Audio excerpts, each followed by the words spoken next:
হরে কৃষ্ণ, জয় শ্রীকৃষ্ণ, রাধে রাধে। আজ আপনাকে একটা গল্প শোনাচ্ছি। একদিন এক ব্যক্তি নিজের দ্বারে লিখে দিলেন, আজ আমি ভীষণ দুঃখী। আজ আমার সাথে কেউ দেখা করতে আসবে না। কিছুক্ষণ পরে তার এক বন্ধু এলো।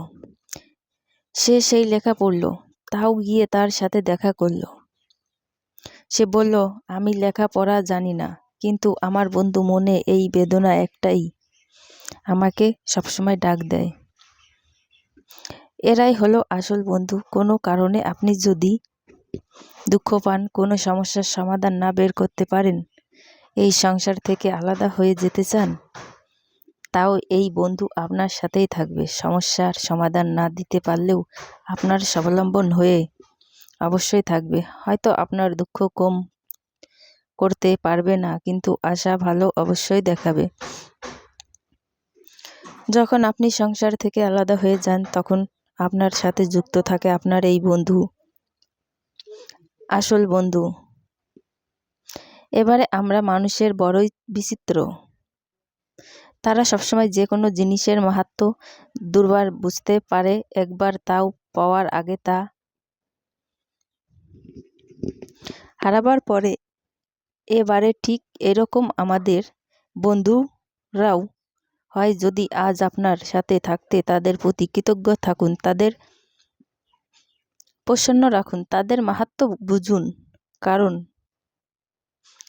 একবার আপনি এদের হারালে করলেও আর এদের পাবেন না। তাই ভালোবাসুন, বন্ধুত্ব বজায় রাখুন। আর আমার সাথে প্রসন্ন হয়ে বলুন, রাধে রাধে। রাধা। আমাদের মধ্যে বহু মানুষ মাঝে মাঝে নিজেকে অকর্মণ্য মনে করে ভেবে নেই যে এত চেষ্টা করার পরেও কিছু পেলাম না, আর হয়তো পরেও কিছুই পাবো না। আর সেই জন্য নিজের জীবনে সমস্ত বোঝা অন্যের কারোর কাঁধে চাপিয়ে দেই। নিজেও উপরে বিশ্বাস রাখুন। কেন বুঝতে পারবেন না এই কথা? পায়ে কোনো কাঁটা ফুটলে ব্যক্তি কি করে? বুঝতে পেরেছে যে এরপর থেকে নিচে তাকিয়ে চলতে হবে।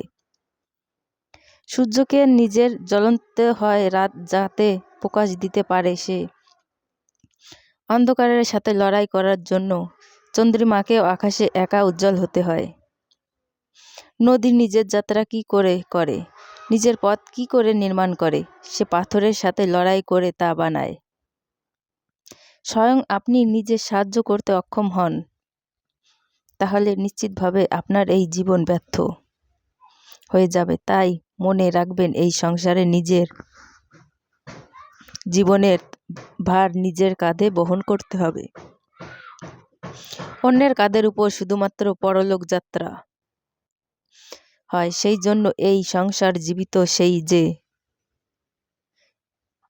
আত্মনির্ভর। রাধা রাধা সময় কথায় বলে।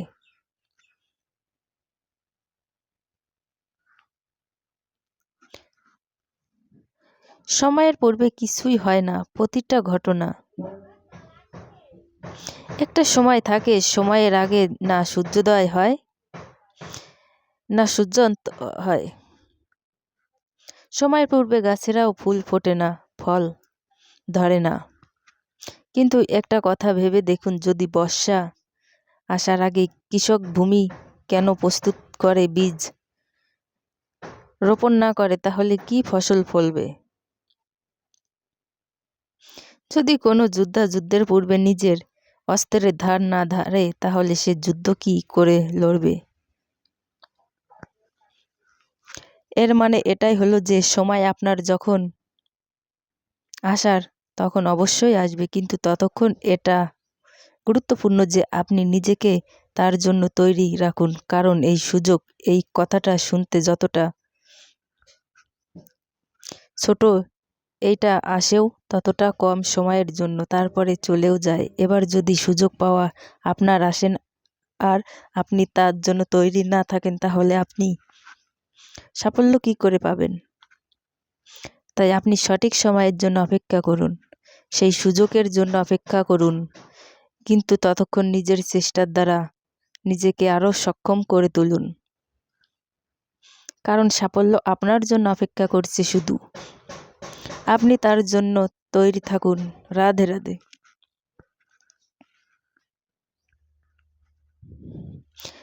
মানুষের পাওয়া সবচেয়ে অদ্ভুত উপহার এই কথায় মানুষকে এই সংসারের সমস্ত প্রাণী থেকে ভিন্ন করে তোলে। সংসারের সবচেয়ে উপরে এই কথার কারণে আমরা একে অপরের সাথে অন্য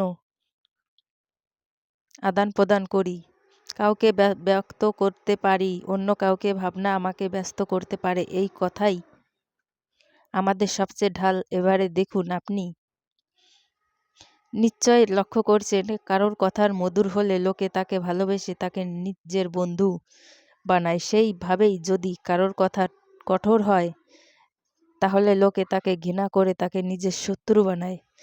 এই কথায় ভাষা হয়ে আমাদের ইতিহাস রচনা করো। তবে আমরা কি সত্যি বানের এতটাই ভাবি যতটা আমাদের ভাবা উচিত? মানুষের কথা বলতে শিখতে কত সময় লাগে? কোনো বালক ১.৫ বছর বয়সে কথা বলতে শেখে, কেউ ২ বছরে, কেউ ৩ বছরে। দেখুন, মানুষ ১.৫ বছর বয়সে কথা বলতে শিখে গেলেও তার কি বলা উচিত এটা সারা জীবনেও শিখতে পারে না। এর উপরে মনোনিবেশ করুন, একটা বুঝবার চেষ্টা করুন যে বলা উচিত। কথা শুদ্ধ নিজের করুন, নিজের কথা মধুর করুন, আর সেই মধুরতার সাথে আমার সঙ্গে বলুন রাধা রাধা। এই লক্ষ্য, এই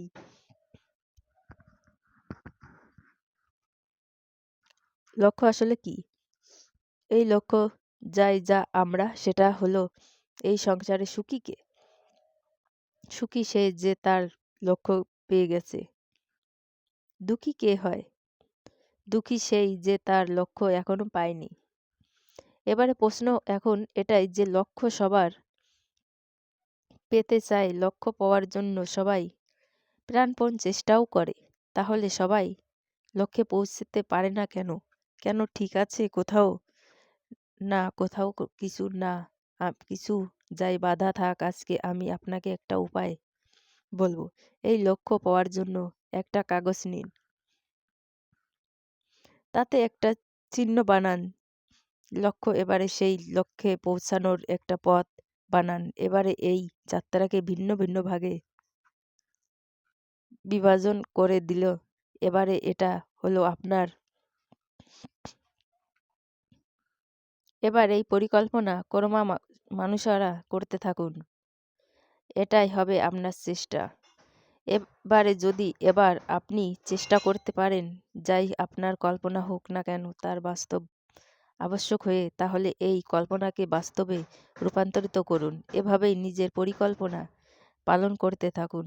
আপনার যাই কল্পনা থাকুক না কেন, যাই লক্ষ্য থাকুক না কেন, বাস্তবে পরিণত হয়ে আপনার হাতে অবশ্যই